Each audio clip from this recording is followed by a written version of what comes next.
Hello everyone. I think we should be streaming now again. I'm just going to double check. For some reason my computer crashed literally as it started streaming. But yes, I think we're live. And yeah, looks like things are happening. Okay, just set that up.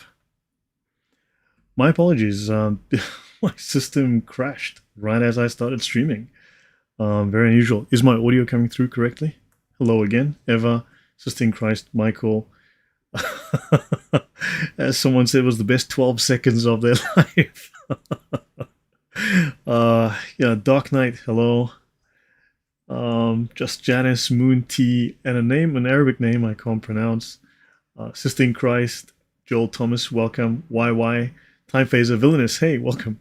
Okay, great. Thanks all for being here. Good to see you all again.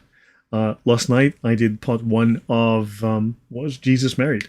Part two should be very interesting. It starts to get kind of ridiculous as you get towards the end, and you realize how much fiction is actually involved, and how this eventually, lent its weight to this idea. And then also, I will talk briefly about the Jesus seminar or the Gee Whiz seminar, or a bunch of very confused scholars who seem to have a liking for fiction.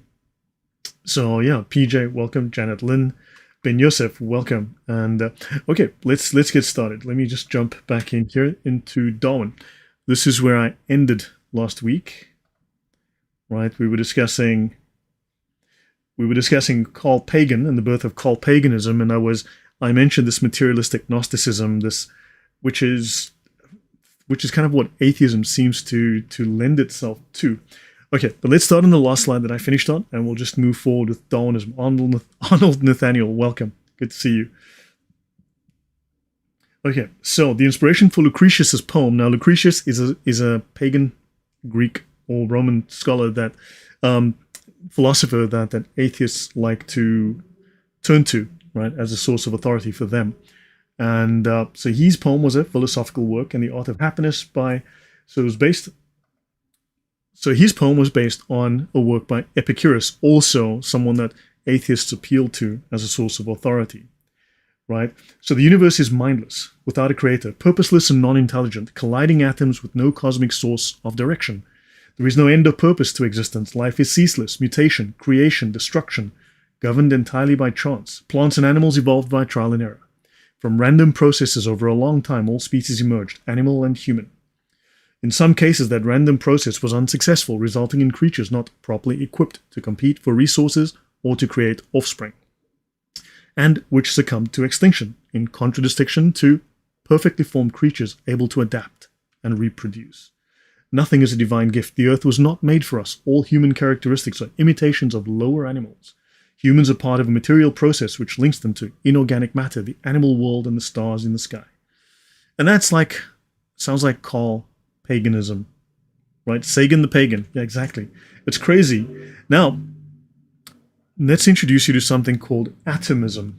And this is something that is very, very prevalent.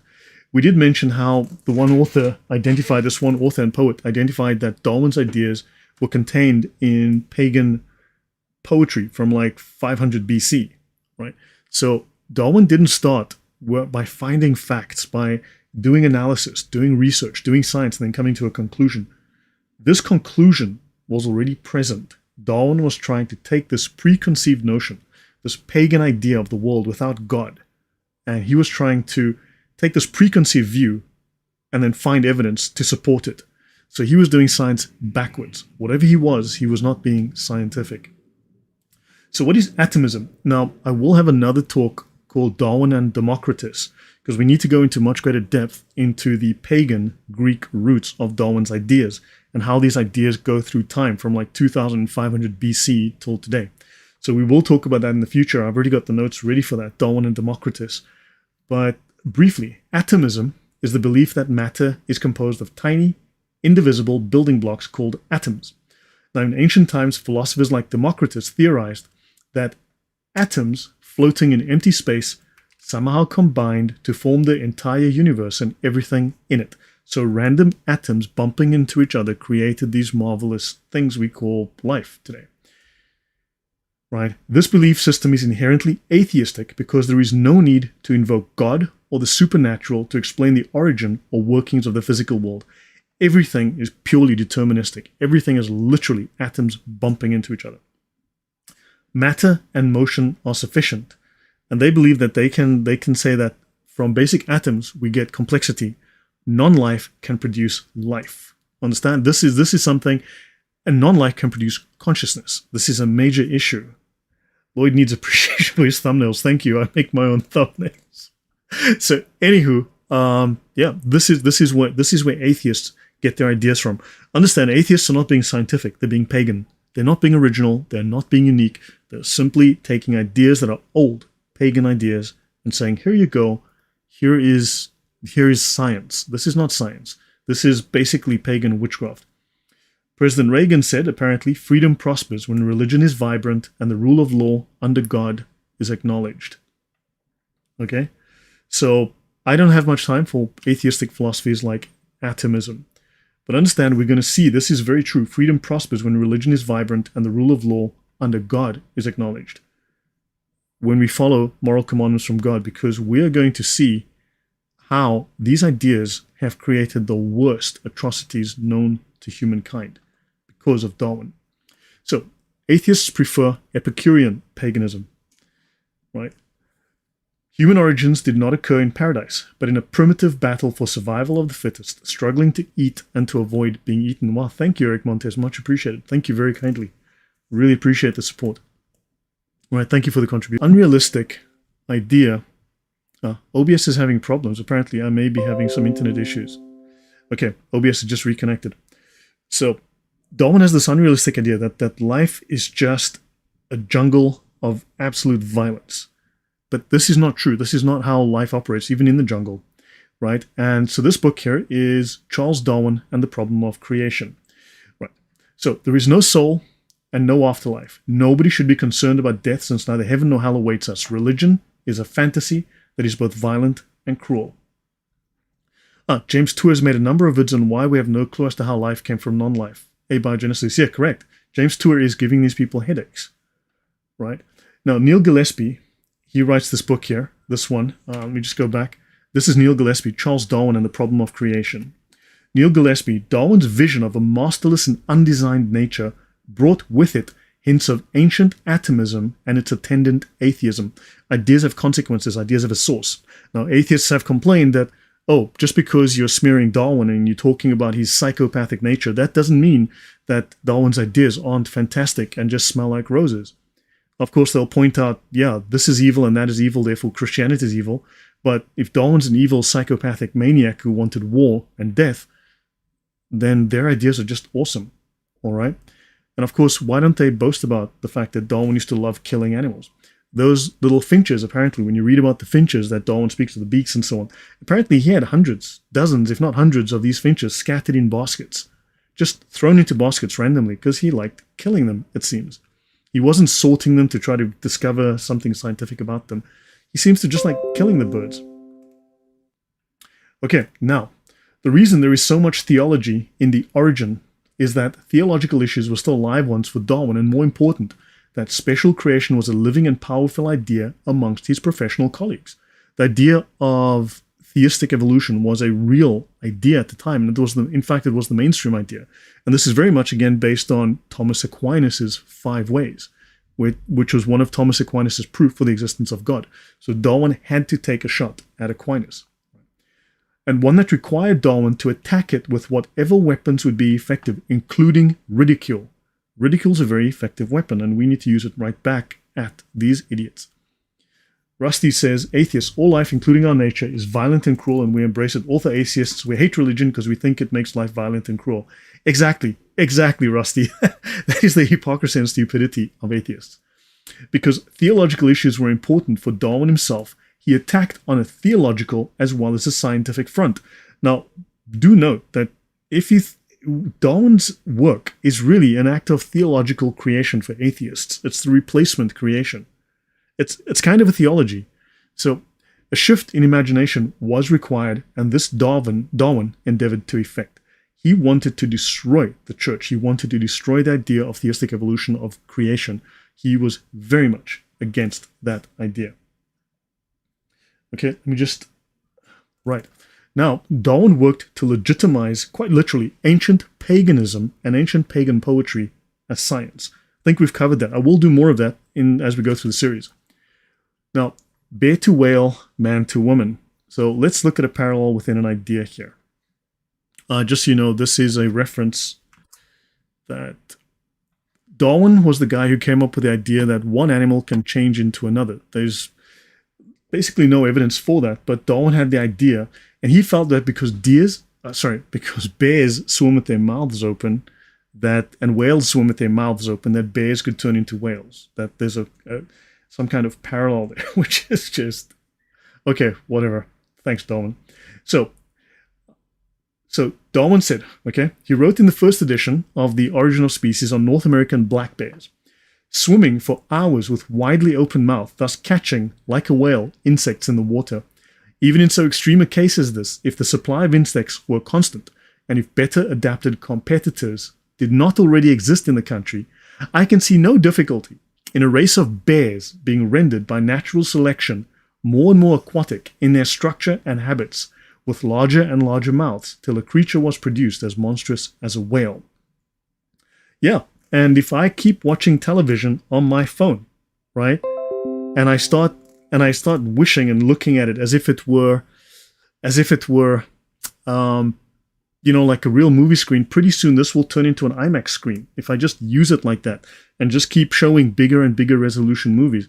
If I start on 144p with YouTube and then move up to 4K, my phone will adapt and grow. Yeah, sure. Thanks, Darwin. So he was ridiculed for his musings on a future insect-eating cetacean bear. Darwin altered that passage in the second edition of The Origin of Species, and he later removed it. You need that phone. Yeah, I need that phone too. In a letter to the Irish algae specialist William Henry Davy, Darwin complained how the bear case has been well laughed at and disingenuously distorted by some into my saying that a bear could be converted into a whale. Technically, I think he kind of did say that. Right? Yeah, we don't have the jicama, Michael. We don't have the jicama. Darwin had the jicama. Still, Darwin insisted that there is no special difficulty in a bear's mouth being enlarged to any degree useful to its changing habits. No more difficulty than man has found in increasing the crop of the pigeon by continued selection, until it is literally as big as the whole rest of body. And privately, though, even though this was ridiculed and Darwin had to remove it from his book because everyone else thought it was entirely stupid, Darwin privately continued to believe in his little shaggy bear story. So yeah, Darwin still believed in it. Now, his grandfather, Erasmus Darwin, believed in transformism or transmutation, just like the pagan Greeks prior had also believed in transformism and transmutation. Right, so let me see if I missed anything. Whenever you reverse the argument, they will still agree.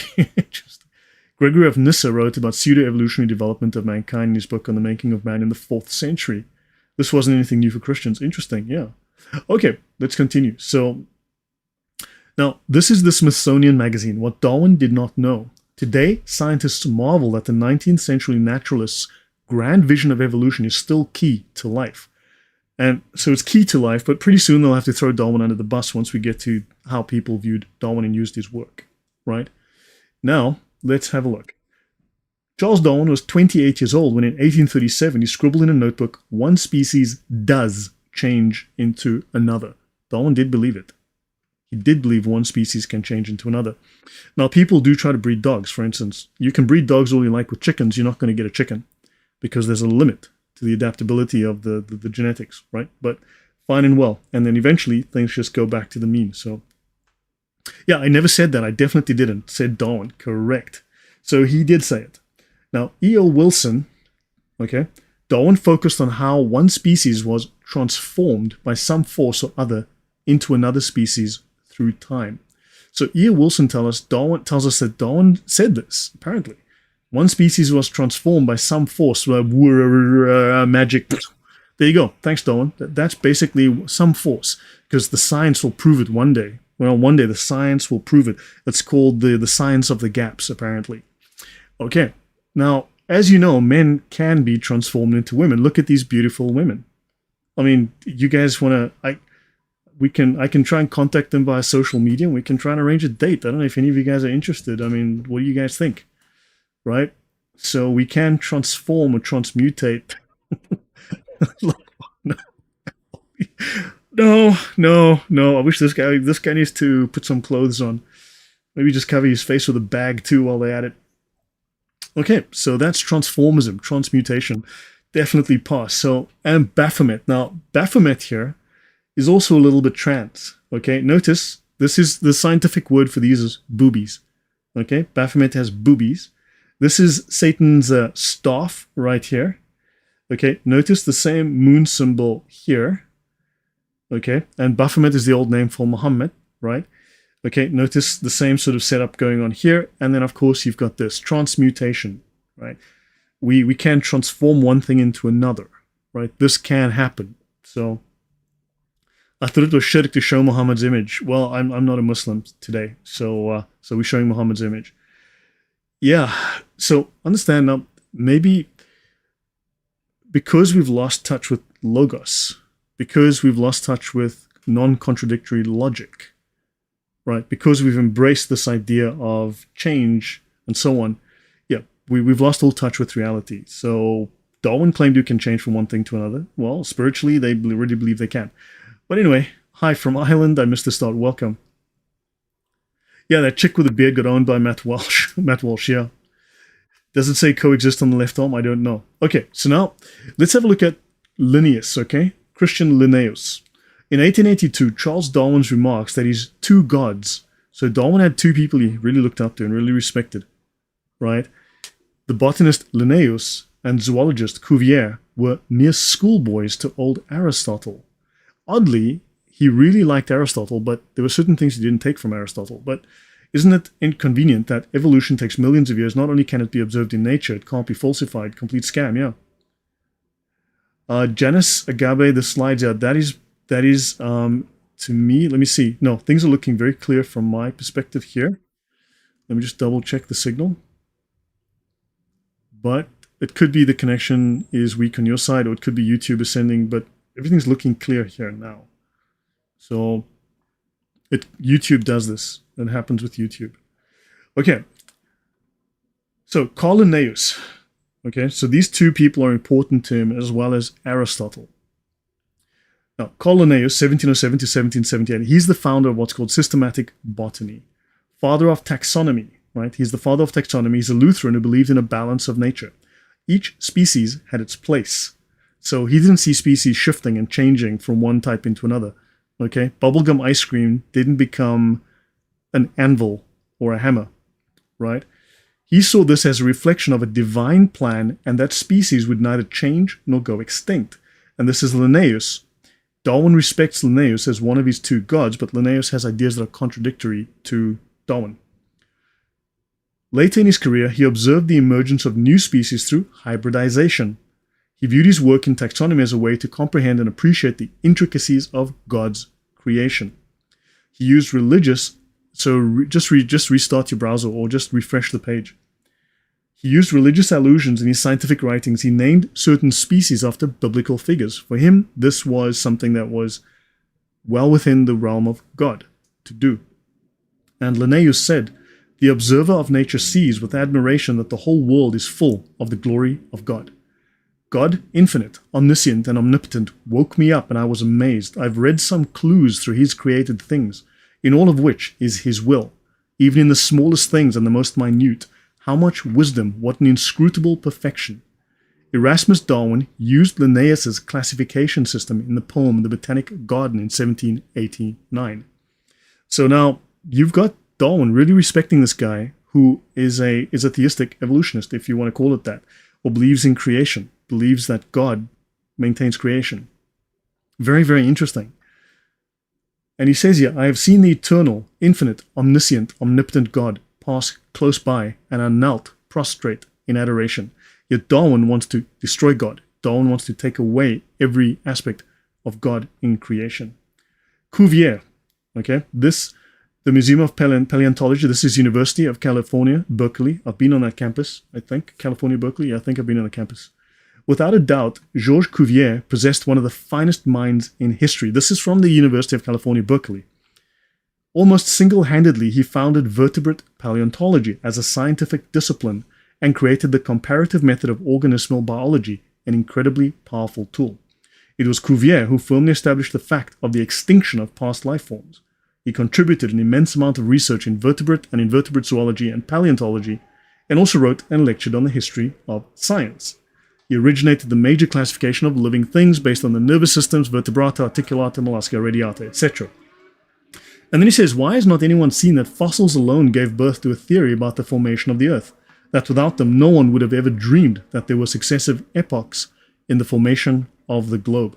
So he believed in an old Earth. He believed in there were catastrophes and therefore there was change, right? So a Lutheran, he believed that living things were created through the special intervention of God rather than evolution, which is interesting. So Darwin really respects these guys, but these guys believe in evolution in terms of, as they believe in creation by God, which he rejected. So he rejected evolution. He supported the concept of separate, distinct species. He didn't believe that species would change from one into another. He held significant political influence in French science and used it to challenge and discredit proponents of evolution during his time. Now, Aristotle believed in the chain of being. So we're examining these three gods of Darwin, three people he really looked up to. Aristotle devised a hierarchical arrangement of natural forms. He termed the scala naturae, or chain of being. He examined the natural world for evidence of a divine order. So that's odd. Another person that Darwin really respected believed there was a divine order in the world. Species were arranged in a linear fashion along a scale: God, man, mammals, egg-laying animals, insects, plants, and non-living matter. Aristotle's ideas form the basis for the Western belief in a fixity of species, each of which has a typical form. Let me see what Stephen Young says. I think that a lot of evolutionary ideas came from alchemical concept of the homunculus or the manufactured human being through the right chemical combination. Very possibly, but these ideas came along long before alchemy was a thing. I mean, these were ideas that the Greeks had proposed 2,500 years ago. The scala naturae included the spiritual realm of angels and demons, which Darwin didn't respect at all. He didn't believe in any of that. So Villeneuve says these two guys clearly want to use observation to see what God is doing rather than avoiding God attribution. And yes, and Darwin had exactly the opposite intention. This was Darwin's stated intention. Aristotle's hierarchical arrangement of natural forms had significant influence on medieval Christian theology. The chain of being was incorporated into Christian teachings, each level of the hierarchy reflecting God's divine plan and the moral order of the universe. So don't forget, Darwin also destroyed the moral order of the universe. There was no moral order. There was only might makes right. That's what he left us with. This belief in a fixed and hierarchical natural order persisted for centuries, shaping various aspects of Western culture and philosophy. And Darwinism being the toxic idea that it is, it dissolved this, it erased this, it took this away. By Darwin's own logic, what Hitler did was completely logical, completely consistent, and totally correct. Yet Darwin discarded the supernatural. All that remained was the material universe. Authority was given to Darwinian science as the only true source of knowledge. Morality was reduced to just one law: the survival of the fittest. Do to others before they do unto you. Very simple. Yeah, what's interesting, Aristotle, Cuvier, and Linnaeus, Darwin's Trinity, and they all affirmed divinity and didn't believe in evolution. Yeah, isn't that odd? And yet Darwin, these are Darwin's little Trinity. Very, very interesting. Right. Now, George Mivart was a Catholic. St. George Jackson Mivart was a devout Roman Catholic. He was known for his work in the field of evolutionary biology and his criticism of Charles Darwin's theory of natural selection. He disagreed with some aspects of Darwin's ideas, and he argued for the existence of an inherent purpose or design in nature. That's exactly what we got from Aquinas. In 1871, he published a book called On the Genesis of Species, in which he criticized natural selection.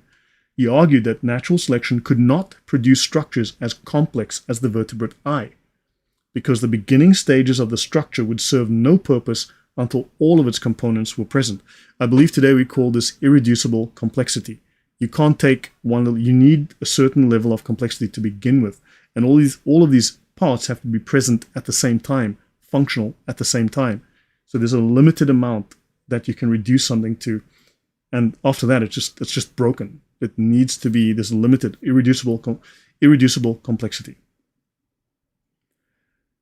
Yes, so Stephen Young makes a very good point. I think the most impressive thing that evolution has ever done is turn T-Rexes into chickens because a big rock fell out of the sky. Exactly. It's magic. It's magic. Darwin's genes were extremely defective, not exactly the fittest. No, exactly. So Asa Gray, right? Gray was a devout Christian and believed in the compatibility of science and religion. He saw the study of nature as a way to understand and appreciate God's work. And then we have Charles Lyell. Lyell was raised in a Christian family, but later became more skeptical of organized religion. He believed in a form of deism, which posits a creator but rejects specific religious doctrine. So Darwin on incest and conscience. So now we've got a few players in the field. All of these people knew Darwin. Darwin knew them. Darwin knew their work. Darwin used their work. Darwin communicated with them. So let's talk about Darwin. Darwin on incest and conscience. We may therefore reject the belief lately insisted on by some writers that the abhorrence of incest is due to our possessing a special God-implanted conscience. Thanks, Mr. Darwin. So we don't reject incest because of our conscience given to us by God. He says, how so many strange superstitions have arisen throughout the world we know not, nor can we tell how some real and great crimes, such as incest, have come to be held in an abhorrence, which is not, however, universal. He says, hey, some cultures don't view incest as abhorrent. They're okay with it. So have come to be held in abhorrence by the lowest savages. It is even doubtful whether in some tribes incest would be looked on with greater horror than would the marriage of a man with a woman bearing the same name, though not a relation. So he says here, hold on, they would be okay with incest, but if a man married a woman with the same name, that could be a problem, right? To violate this law is a crime, which the Australians hold in the greatest abhorrence. In this, agreeing exactly with certain tribes of North America, when the question is put in either district, is it worse to kill a girl of a foreign tribe or to marry a girl of one's own? An answer just opposite to ours would be given without hesitation. So in other words, he's saying, it's okay to kill a girl of a foreign tribe, but you can't marry a girl in your own tribe. You've got to marry someone from outside. So murder is okay, just don't marry inside. And he's like, but they would give, so these are, I don't know, he's just got some very weird morality going on. I mean, he's just got some really odd morality going on here. So Darwin goes and destroys morality. Now, in Darwinian evolution, understand there is no morality. So in other words, morality is selective. It depends on what helps your tribe survive. If you think it's okay to kill people or whatever, then that's fine. If it helps your tribe survive, that's all that matters. Because there is no God-given morality. I hope that kind of comes clear. But Darwin had some very, very confused morality, and this would have infused itself into his ideas. Ideas have consequences. Right. In Darwinian evolution, there is no morality. There are moralities, multiple. The only criterion of judgment is success in the struggle to survive. Human moralities are the result of natural selection, defined by what qualities or traits have best enabled a particular population of human beings under particular circumstances to survive against other populations. In other words, a subjective morality. Therefore, what you have is Darwin was a subjective moralist. What basically, again, might makes right. Understand, this leads to evil. I think Weikart quoted Darwin on his morality, and he said, what do you think? Do what you think is good or pleasurable to you, if I remember. Yeah, something like that. Just like what queer theory proposes, but that's also what the Marquis de Sade proposed. That's exactly what some of the antinomian atheist pagans in Greece proposed. So, right. There are no right. Also check that you're not on 144p or something. Just reset your resolution. There are no right or wrong among moralities. They are good and bad, but not good and evil. Good means only whatever contributes to the survival of a particular people. It may mean increased sympathy towards their own tribe, race, or nation, but also increased savagery towards competing races, tribes, and nations. Harry L. Johnson says Darwin was insane. Yeah, do you understand? His morality is messed up. He doesn't take a position saying that incest is bad or that murder is bad. He says, well, I mean, look, it depends on the tribe. right? So sleeping with a 3-year-old is okay here, but it's wrong over there. But do you understand? This is what Darwinism has led to. This is, and atheists revere this man like a god, right? Rusty says, if there was a situation where rejecting Darwinism led to the survival of the tribe, then according to Darwin, that would be the correct and moral thing. Yeah, until the situation changed. Yeah, there is no evil is something I would expect a person that smashes small animals with a hammer to say. Yes, Stephen Young, that's a very good point. And it may mean so it can also mean savagery. Okay, it could also mean the reverse, savagery among one's own tribe, race, and nation. So it would also mean betraying your own, killing your own. Understand that there is no, whatever helps you survive, whatever helps survival, if you've got to kill some of your own, and this is what, if you go back into the Aborigines of Australia, they used to kill some of their own people because they didn't have proper farming techniques. So when in lean times, they might actually face death because they didn't have enough food, so they would kill some of their own younger ones. So they would simply say, well, it helps the rest survive, so you need to die. And this is what, if you look at Margaret Sanger, she's saying, well, for the rest of us to survive, we need to kill the babies. And that's it. This is Darwinian reasoning. This is atheism. It's evil. Thank you very much, Matthew Velasquez. I really appreciate the contribution. Thank you. And then, so if it contributes to the greater overall survival, it is good. It might mean the abolition of slavery or instituting slavery. It can lead to vegetarianism, or it means that you're a cannibal. If cannibalism helps you survive, it's good. There's no good and bad. There's no evil. Only what helps you survive is good. This is Darwin's logic. This is why Darwinism launched the eugenics movement. He said his father was a Freemason. Yeah, I covered that already last week. Likely his father taught him or abused him through molestation. It's not far off to believe he was dysregulated. Yep, yeah, there's a fair, who knows, yeah. They wrote an article last year in Newsweek, I believe, the case for killing Granny based on the same idea. Correct. You understand? These people are Darwinists. They're atheists. They claim Christianity is evil. And then you turn around, you look at their own ideas, and their own ideas are disgusting. Natural selection as affecting civilized nations in The Descent of Man. This is Charles Darwin quoting from his book, Descent of Man. I've hitherto only considered the advancement of man from a semi-human condition to that of the modern savage. We civilized men, okay, now Darwin quite bluntly states, white men, we European white men, we are the pinnacle of creation. We are the most civilized, okay? We are the favored race. And then you've got the disfavored races, those black guys from Africa. Yeah, and he states very bluntly that the favored races will exterminate the disfavored races. This is normal because this is the death brings good. He stated that as well. Death brings evolution. Death brings improvement. Death brings life. So this is a cult of death at the end of the day. It says, we civilized men do our utmost to check the process of elimination. We build asylums for the imbecile, the maimed and the sick. We institute poor laws, and when our medical men exert their utmost skill to save the life of everyone to the last moment. There is reason to believe that vaccination has preserved thousands who, from a weak constitution, would have succumbed to smallpox. Thus the weak members of civilized societies propagate their kind. No one who has attended to the breeding of domestic animals will doubt that this is highly injurious to the race of man. So preserving the weak destroys and undermines the race of man. We are carrying through weakness. We are carrying through the infirm. We need to purge our race of the weak, of the infirm. Yes, Romulus, this is exactly what the Nazis thought, and that's exactly what the Nazis did. So they weren't misquoting Darwin. They weren't misinterpreting Darwin. They were applying Darwin to the letter. And he says it leads to the degeneration of a domestic race, but excepting in the case of man himself, hardly anyone is so ignorant as to allow his worst animals to breed. So Darwin is complaining here that man is allowing his worst animals to breed. Did Darwin kill his own children due to their weakness? Well, that's a question, isn't it? And Darwin had very ill health. Darwin was mentally and physically infirm. The guy he had some serious issues. Darwin was not a healthy man.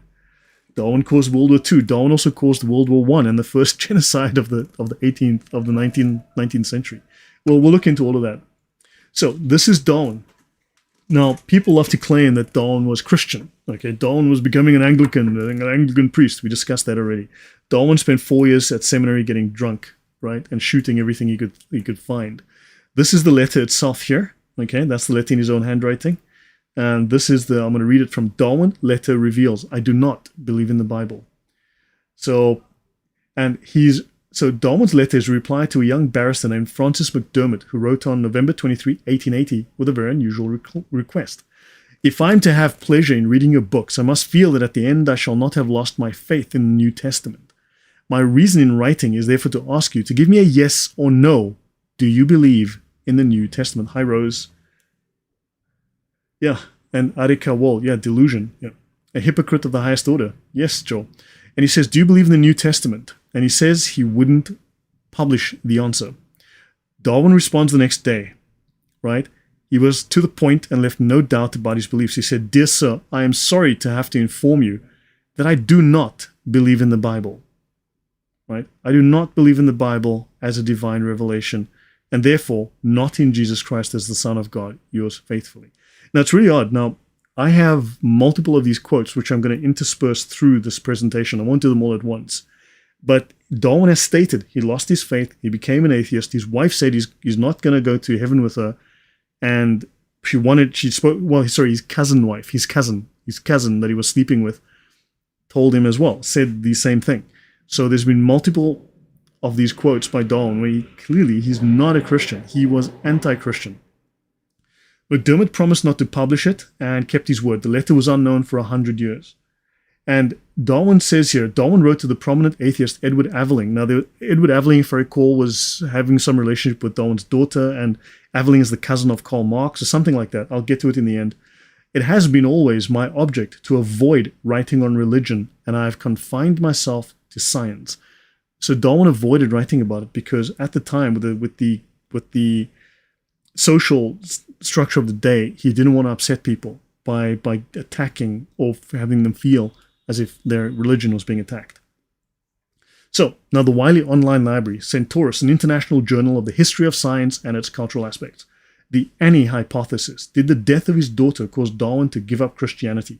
Common question, oddly enough. Okay? And I've made a wrong mistake here with the slides. Geez, let me fix that. Good grief. I was supposed to have made this disappear. And boom. Okay, let's do that again. Right. So Darwin says, in my most extreme fluctuation, this is a new slide, obviously. I haven't formatted the slide properly, so I can see it's a new slide. In my most extreme fluctuation, I've never been an atheist in the sense of denying the existence of God. I think that generally, and more as I grow older, but not always an agnostic, would be the most correct description of my state of mind. Now, he says this publicly, but privately, he's admitted he's an atheist. He rejects God. Right? So Darwin is not stating, well, I don't know. Darwin is stating, no, there is no God. His whole science says, his whole philosophy says there is no God. He's flat out rejected God multiple times. He's rejected the Bible. He's rejected Jesus. So he's simply trying to be nice to people. But we'll see. Either that or he's contradicting himself, in which case he's unreliable. But during these 2 years, I was always lying. I mean, he said as a child he lied all the time, right? He admitted to being a liar as a kid. During these 2 years, I was led to think much about religion. Whilst on board the Beagle, I was quite orthodox, and I remember being heartily laughed at by several of the officers, though themselves orthodox, for quoting the Bible as an unanswerable authority on some point of morality. Which is really odd, because his wife was a Unitarian. She was an anti-Trinitarian. I suppose it was the novelty of the argument that amused them, but I had gradually come by this time to see that the Old Testament, from its manifestly false history of the world, with the Tower of Babel, rainbow as a sign, etc., and from its attributing to God the feelings of a revengeful tyrant, was no more to be trusted than the sacred books of the Hindus or the beliefs of any barbarian. Now, that's a very different quote to the one above, okay? Suddenly he's saying the Bible, that nonsense, all right? Now, Barlow, Nora, edition 1958, the autobiography of Charles Darwin, okay, with original omissions restored. And again, here's from, in seeking to explain his observations by early 1837, Darwin was speculating in his notebooks on transmutation of species and writing of my theory. His journal for 1838 records, all September, read a good deal on many subjects, thought much upon religion, beginning of October, ditto. At this time, he outlined ideas of comparative anthropology from his knowledge of different religious beliefs around the world, as well as at various times in history, and he came to the view that the scriptures were unreliable and contradictory. So now you've got multiple of his biographers telling us that Darwin believed that the scriptures were false. So, yeah. Right, now moving on. Charles Kingsley.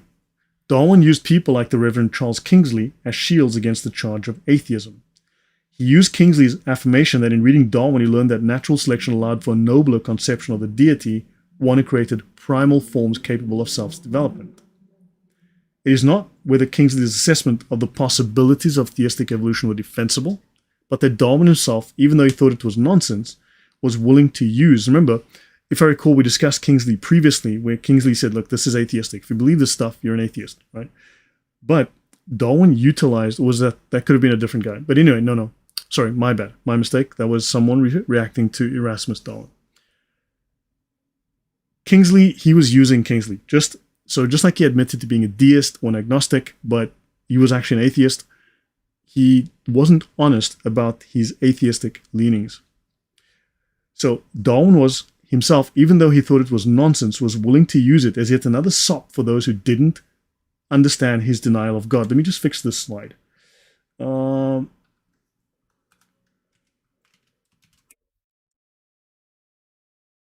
In the words of Darwin biographer Janet Brown, nothing could have been further from Darwin's intention than Kingsley's theistic spin. So Charles Kingsley, I guess I forgot what I was going to point, but Charles Kingsley tried to put a theistic spin on Darwinism. And Darwin used it because this meant that Darwin didn't get flack from people for destroying the Christian faith. But his biographer says here, nothing could have been further from the truth than Darwin's intention, than this theistic spin.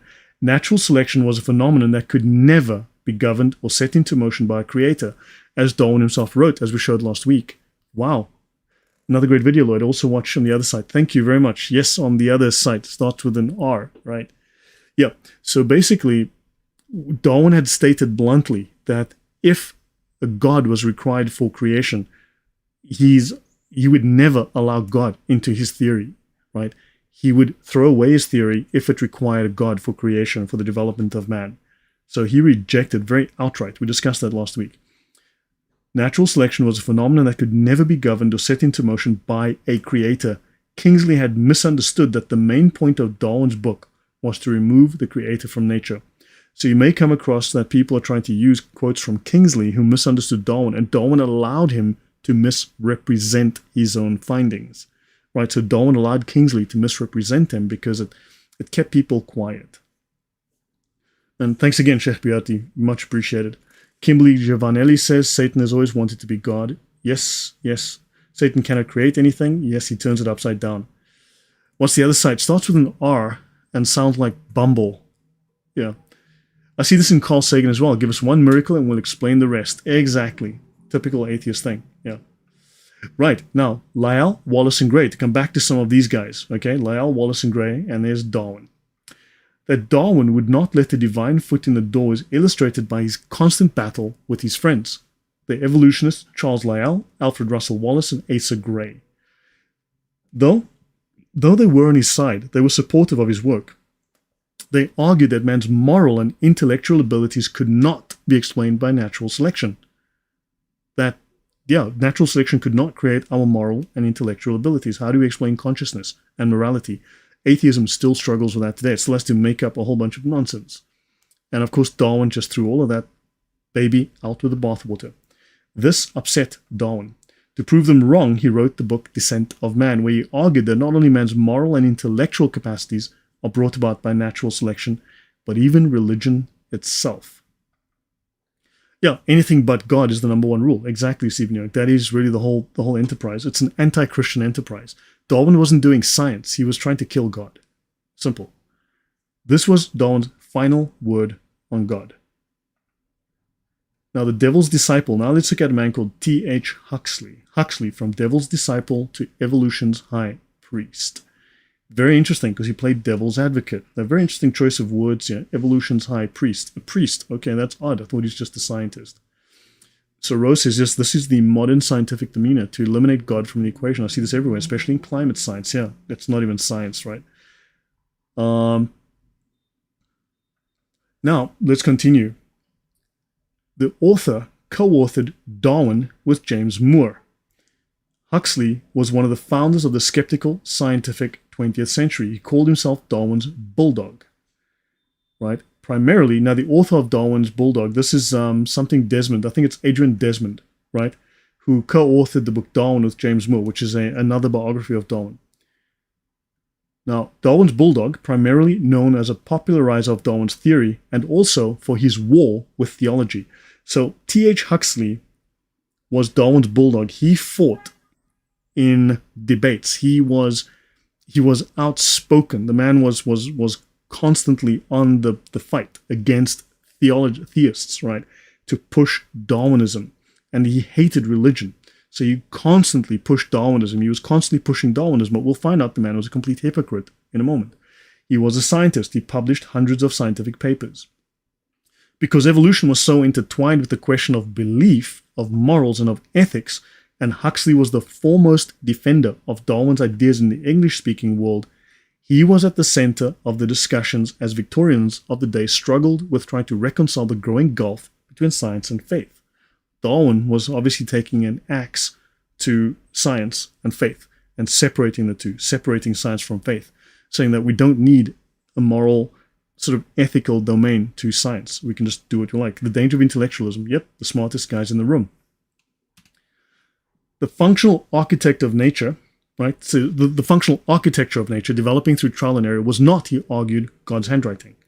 To move minds, he needed to manage his way into positions of intellectual authority but the problem is that these only paid butlers wages. Yet his evolutionary evangelism contradicted biblical dogma, so he was fighting against the Bible. And Darwin, who was reclusive because Darwin was sickly, and also Darwin couldn't deal with the stress of him upsetting so many people with his anti-theistic view, right? He was upsetting a lot of people going against the grain. So the sickly, reclusive Darwin let the feisty but lower-class Huxley battle what he derided as theology and parsondom. So Darwin didn't speak well of religion, which he saw as irreconcilable enemies of science. Very interesting. Darwin felt that theology and the priesthood were the irreconcilable enemies of science. That is the view of his father and grandfather, who were both Enlightenment thinkers, the French Revolution Enlightenment thinkers. In the year of Darwin's Origin of Species, 1859, Huxley vowed that if he lived for 30 more years, he would see the foot of science on the necks of her enemies. And again, he's kind of semi-paraphrasing the writers of the French Revolution and of the Enlightenment. So the same sentiment. And remember, religion is the enemy of science now. This is the view of Darwin. Darwin wouldn't come out and say things because Darwin was a coward. Now, Michael Bartholomew in a 1975 paper and Mario de Gregorio in his T.H. Huxley's Place in Natural Science, 1984, pointed out that Huxley entertained serious doubts about the efficacy of natural selection and for several years kept his doubts out of his own work and did not include Darwin's work in his own. So Huxley, while promoting Darwin, himself didn't believe in Darwin's work. Others have drawn attention to the fact that during the 1840s and 50s, Huxley was a fierce critic of evolution who wrote the most savage of the many negative reviews of Robert Chambers' Vestiges, right, from N.A. Rupke of Göttingen University. Adrian Desmond's Archetypes and Ancestors, 1982, highlights the dark side of Huxley's character, scheming and opportunistic. And of course, Huxley is one of these famous scientists we're supposed to look up to. We're supposed to go, well, Huxley was blah, blah, Darwin's bulldog, and he brought the faith of Darwinism to the world and banished the darkness of superstition and religion. And we now have enlightened Darwinism, which gives us, all the stuff that Darwinism gives us. We'll get to all of that. So it's really interesting. This is a scheming, opportunistic, lying individual who disagreed with Darwin, refused to include it in his work, didn't think Darwinism was any good, but fought for it. Why? Because it destroyed the church, it destroyed Christianity. And he says he was no more saintly than his archenemy, Richard Owen. The Darwinian prophet of truth appears to have been the Machiavelli of the Victorian evolution debate. He was using Darwin for his own purpose as well. He didn't believe in evolution, but used Darwin because he wanted to destroy Christianity. He used Darwinism to destroy religion and change the social order, not because he believed in Darwinism. He was willing to lie. No rational man cognizant of the facts believes that the average Negro is the equal, still less the superior, of the white man. Thomas Huxley. Now, believe me, Darwin thought very much the same, and Darwinists think exactly the same. We've already discussed Ota Benga and the story of Ota Benga that I gave in episode 1, which I ended the first episode with. The whole idea of them putting a man in a cage, calling him a monkey, and making him live like that for months. That is just one example of many. Okay, there are so many crimes that were committed in the name of science, the science that atheists love, the crimes, the ethical and moral and disgusting crimes in the name of science. Yeah. Huxley created the word agnostic. So this guy invents the word agnostic. Isn't that fascinating? You see, it's just cover. They hate religion. They're atheists. They're anti-theists, but they needed a word that was neutral. So I'm an agnostic. I'm a deist. It's just a way to avoid responsibility. Anila, welcome. Willing to lie to support the religion. Sounds familiar. Yes, Villainous. He was willing to lie to support his religion. Isn't that odd? Wonder where we've heard that before. James Alexander. Every societal ill has been promulgated to destroy the Holy Mother Church. And yes. Stephen Young. I have no idea what perennialism is, to be honest. Takia. Exactly, Joel. Right. Huxley belonged to two famous London clubs, the Metaphysical Society and the X Club, that brought together prominent members of British intelligentsia.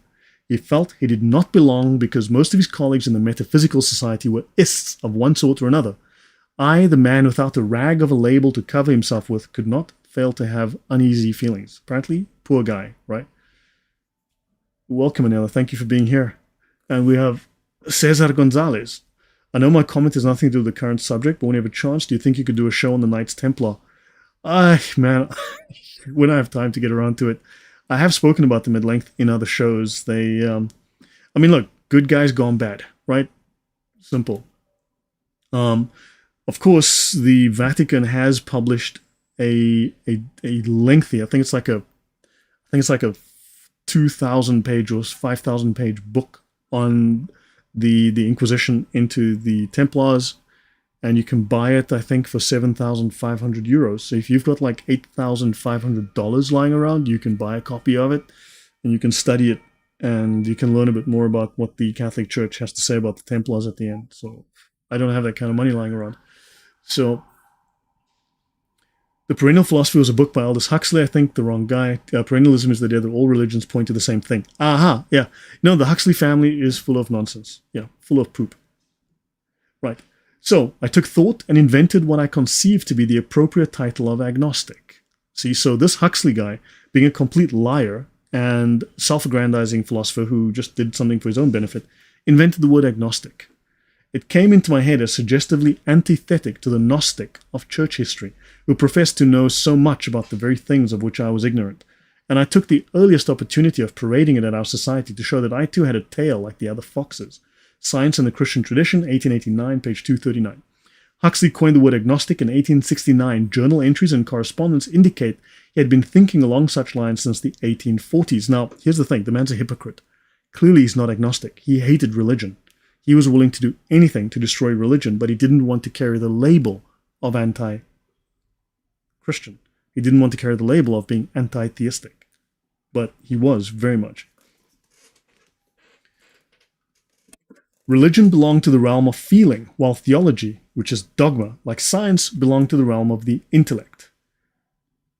All the subjects of our thoughts may be classified under one of two heads, as either within the province of the intellect, something that can be put into propositions and affirmed or denied, or as within the province of feeling, called the aesthetic side of our nature, and which can neither be proved nor disproved, but only felt, he writes in Science and Education. So religion, he says here, occupies a separate domain from science. But what if logical thinking leads you to conclude that there is a theological aspect to life, that there is a God? What if logic takes you there? He's divorcing the two. So when you come to a theistic conclusion within your rational thinking, then where do you go? Do you become a Satanist? Do you become an agnostic? Do you become a paganist? What do you do? Right? So he made this false dichotomy, this false choice.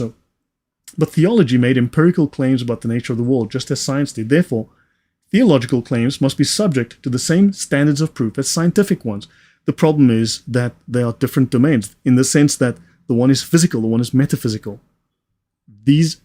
So he's making a false dichotomy, but he's separating them in the wrong way. How can you apply a test tube to a metaphysical claim? Logic is itself metaphysical. Numbers are metaphysical concepts. How do you apply that?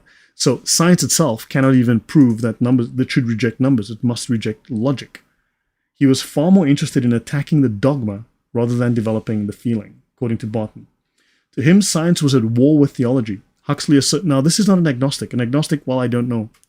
But he was at war. The man was an outright anti-theistic atheist, right?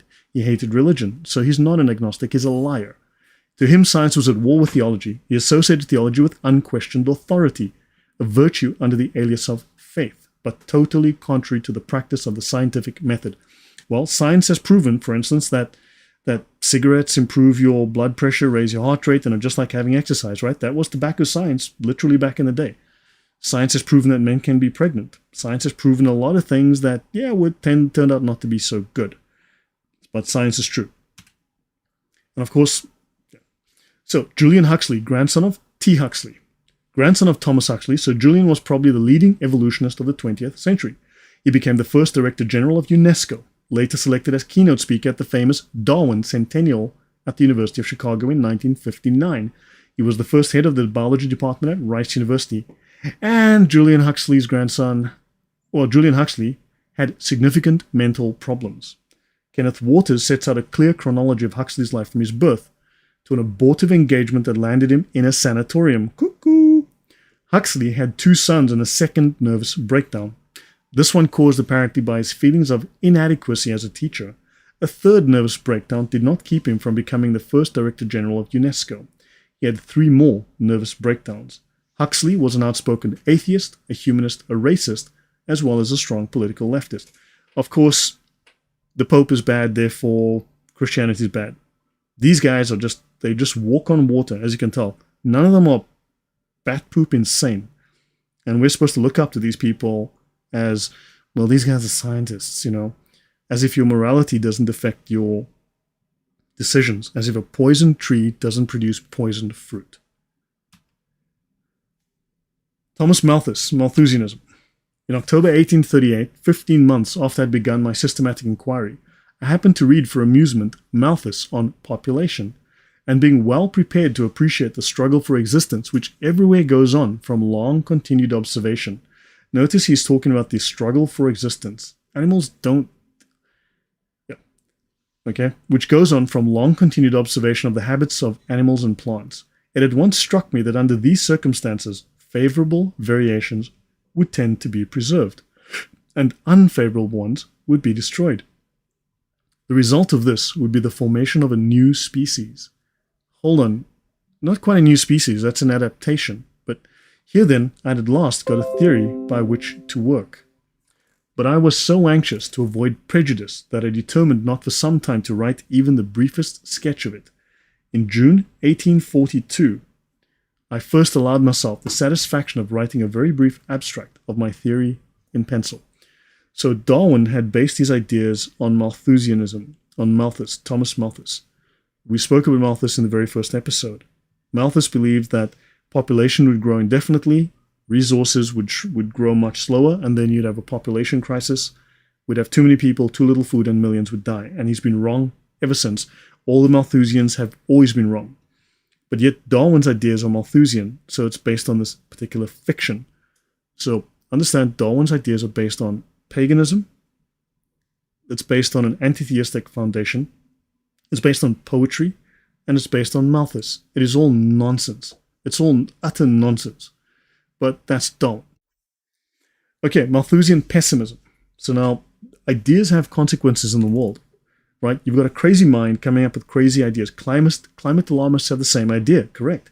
They're atheists, right? Therefore, they're Darwinists. This is the source of their ideas. Like 3 kittens, only 1 survived. He's a tiger now. Vegetal. Yes, 3 kittens, 1 survived. He's a tiger now. Yeah. You've preserved the strongest one, correct. They lost all sense of reality, reading, writing, living in a theory that can destroy all compassion, I guess, when you deduct human beings to a studied species separate from life itself. Yes, Rachel. Yes, definitely. Simon said, I always believed Islam will be the religion of the Antichrist and Gnostic connection in Muhammad, Baphomet. And it also is the religion that beheads people. Atheism also beheaded people. French Revolution, the guillotine, they invented one to do industrial beheading. Don't forget. So yeah, Cesar Gonzalez, you're very welcome. Thank you. Let me see. Malthus takes after the intellectual ability of his ancestors, bacteria. Yeah, yeah. Okay, Malthusian theory of population has been criticized for several reasons. So Charles Darwin heavily took after Malthus. Malthus is just wrong, right? Like Marx, Malthus' predictions about population growth and resource scarcity could have not played out as he anticipated, just like Marx's ideas have been completely wrong, but everyone has to try later. Catch up later. Sure, Basil get. Malthus argued that population growth would exceed the capacity of resources, and you'd have poverty, famine, and other problems, and he's been wrong. Technological advancement and improvements in agriculture has allowed societies to grow far beyond what people thought was sustainable. Malthus did not consider the potential for innovation and human ingenuity. Mind. He didn't think about that. Additionally, Malthus has been accused of being pessimistic, which atheism is nihilistic. That's how it is. It's a death cult, but it's also nihilistic. Failing to account for factors like social and economic development, education, political policies that can change things, and so on. His theory neglects the potential for social and technological progress to go against all of these negative consequences. And Malthus' doctrine has been used to justify harmful policies and social attitudes. And he emphasized limiting population using population control and also limiting assistance to the poor. So, yeah, understand these have all been misused and abused for political reasons. So I'll finish here. I think I'll do one more slide. Let's talk about Wallace, the spiritual evolutionist. Now, Darwin did not just discover evolution by himself. It was a guy called Wallace came up with the same idea, and when Wallace approached him and said, hey, I've come up with this theory, Darwin was like, hey, I've got the same theory. We have to do something. I need to publish. Okay? The Darwin-Wallace theory of evolution was published under the joint authorship of Darwin and Alfred Russel Wallace, except Russel Wallace was spiritual. Wasn't Christian, definitely not, but he was very much into the spirit world and occultic and all that kind of stuff. I'll have to rewatch the entire session as it was late. It's well researched. Thank you, Jedediah. I hope it's not boring, guys. I hope this is not dull. I'm really trying to define this is what Darwin's ideas are based on, where the source and reasons are of these ideas, and how they are anti-Christian. So, to Wallace, natural selection could not account for humanity's greatest gifts. Now, here's the partner that developed the same idea as Darwin, came up with the same idea of evolution, but he's saying this is theistic, and Darwin is saying no. Now, who's right? Because they both have the same theory.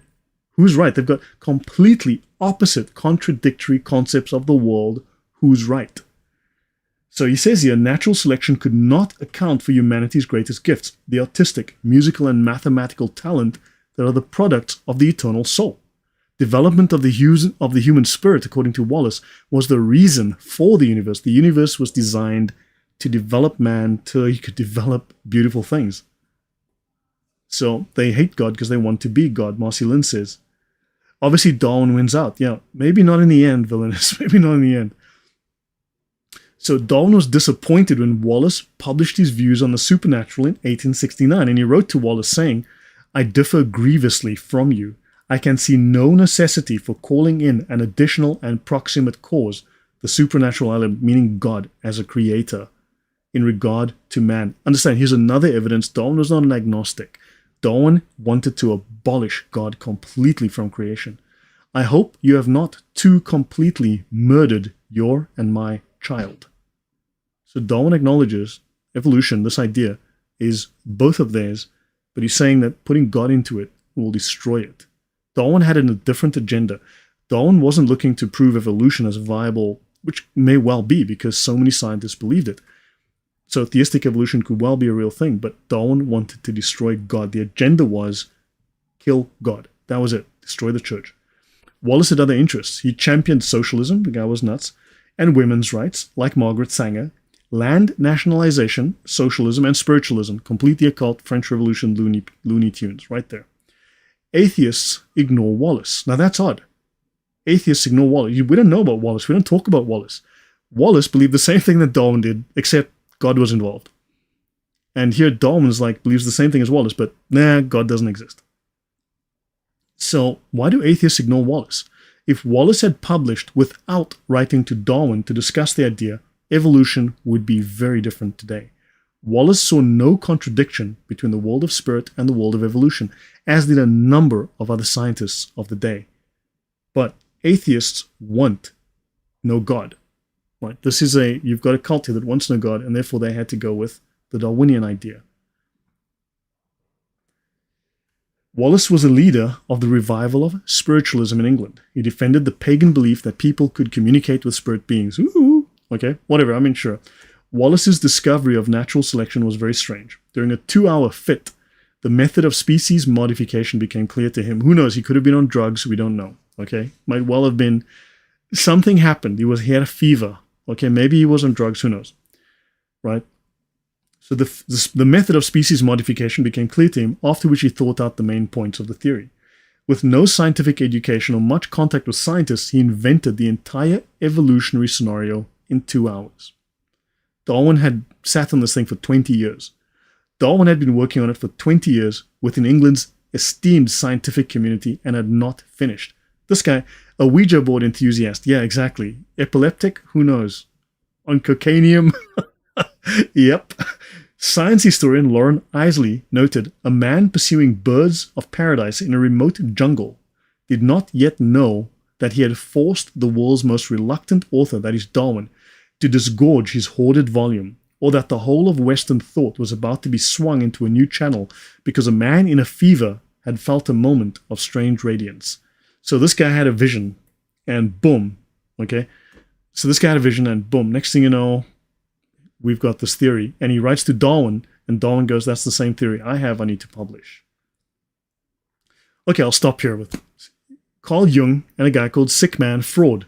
This is Carl Jung over here, the crazy guy here. And this is Sick Man Freud right there. Dark influences were present in the careers of two of the two most influential pioneers of evolutionary psychology, Carl Jung and Sick Man Freud. The 100th name in Islam is your God if you want to become... the 100th name, no, that's you. The 100th name of Allah is secret. That's Allah's secret name. But it seems to be that the secret name of Allah is you. You are Allah. You are God. That seems to be the secret name of Allah. Right. So now you've got a crazy Darwin. You've got Karl Marx, who was not, well, I mean, geez, these people, the list, how nuts these people were. It's like you like, good grief, they're crazy. Okay. Jung lived until 61, was an arrogant, belligerent, and intensely selfish man who destroyed several people's lives in pursuing his selfish ambitions. Jung's ideas were heavily influenced by popular German folkish cults, and he wrote about Gnosticism. He was a heavy Gnostic. Jung was a Gnostic. It is from discussions with Philemon that was Jung's spirit guide. So Jung had a spirit guide that spoke to him. He had a voice that spoke to him. That Jung received his most profound insights about the nature of the human psyche. Yeah, Jibril used to speak to Carl Jung. Right? Ah, that's interesting, Vegetal. He says Freud was invited to visit a friend and he could not go because he was afraid his patients would get well in his absence. Someone says a demon. Schizophrenic. Yeah, who knows? Not well. So understand, we are taking these insane nut jobs and we're supposed to go, yeah, these guys are the best minds the human world has ever produced, and we need to follow their ideas because they're crazy. Okay, why? Freud, who lived until 1939, he had unconscious hostility towards the Christian faith, which Witz, one of his biographers, details, was a consequence of a curious preoccupation with the devil, damnation, and the Antichrist. Witz even asks if Freud had made a Faustian pact with the devil, if Freud had sold his soul to the devil. So now, isn't it odd that we've got all these really sick... Okay, these people are into evolutionary psychology, right? Into evolution. So evolution, yeah, okay, well, throughout his life, Darwin was plagued by, in his own words, so this is Darwin, okay? Survival of the fittest, right? Vomiting, shivering, dying sensations, ringing in ears, as well as heart palpitations, blurred vision, and hysterical crying fits, and more. Apparently that's just like, as if that's not bad enough. Who of you has crying fits all day? Anyone? Yeah, not me, that's for sure. So, it's corrupted seed. Freemasonry runs the world and educational system. The one that became what was taught. Yeah. Carl Jung believed there were 4 people in the Godhead. Carl Jung is obviously crazy. thanks to these guys, we got cuckoos running around forcing us to accept these cuckoos as normal. Exactly. These people are nuts. PMS, yeah. Darwin was very sick. No, Darwin was a very sick man. Trust me on that. His kids, his whole family. It just makes you wonder. I mean, really, you have to wonder. Okay? Philemon was simply a superior knowledge. Okay? Philemon was a superior knowledge, the gnosis, right? And he taught me psychological objectivity. So yeah, I got an imaginary friend who's teaching me psychological objectivity. And the actuality of the soul, he formulated and expressed everything which I had never thought. Philemon represented a force which was not myself. In my fantasies, I held conversations with him, and he said things which I had not consciously thought, for I observed clearly that it was he who spoke, and not I. Jibril. Psychologically, Jibril represented superior insight. He was a mysterious figure to me. At times he seemed to me quite real, as if he were a living personality. I went walking up and down the garden with him, and to me he was what the Indians call a guru. That's Carl Jung. If that's not bat poop insane, I don't know what is. I personally don't have a lot of conversations with my... Yeah. So I'll stop here, guys. I'll pause here for the night.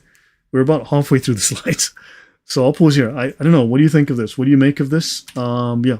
So that is Carl Jung. That's what we're left with.